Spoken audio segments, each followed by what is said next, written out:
శాడిజమైన మనుషుల మధ్య బతకాలంటే లేని రోగం కూడా ఎత్తుకుంటూ మన దగ్గరికి వచ్చేస్తుంది. మంచి అలాంటి మనుషుల మధ్య బతకటం కష్టం. కానీ మనం కూడా అలా శాడిజంగా ప్రవర్తిస్తే కుటుంబాలు రోడ్డున ఉంటాయి. ఒకళ్ళ చూసి మనం అలా ఎందుకు తయారవ్వాలండి? మన మనస్తత్వం మన సాక్షిగా మనం బతికితే చాలు. అది అలా ఇంట్రెస్ట్. ఇట్లా జీవితాల్లో కొన్ని గుణపాఠాలు నేర్పుతాయి. జీవితంని ఒకళ్ళు నేర్పిస్తే రాదండి, కాలమే నేర్పిస్తుంది జీవితాన్ని. మనుషుల్ని ఎలా గుర్తించాలి, వాళ్ళ మనుషులు ఎలా ప్రయత్నిస్తారు, వాళ్ళు ఎందుకు మాకు వాడుకుంటున్నారనేది మనం గ్రహిస్తే మన జీవితాలు కొంతవరకన్నా మన చేతుల్లో ఉంటాయి. అది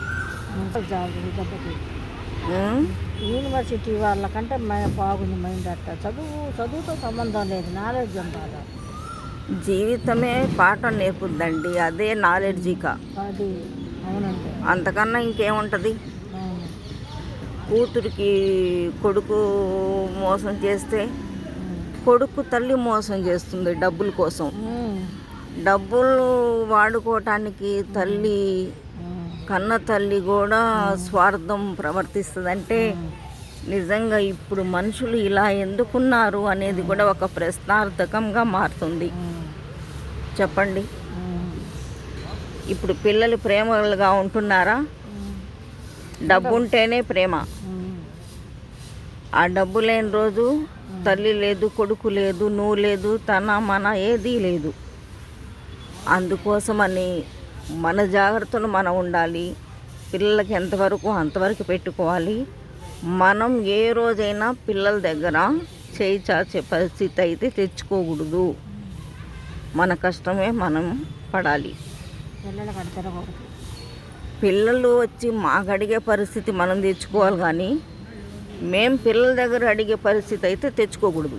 ఇల్లు అమ్ముకొని పిల్లలకి అడిగిపోకూడదు. ఇల్లు అమ్ముకొని పిల్లలకి అడిగి తిందాం, వండి పెడుతుందాం అనేది ఉండకూడదు.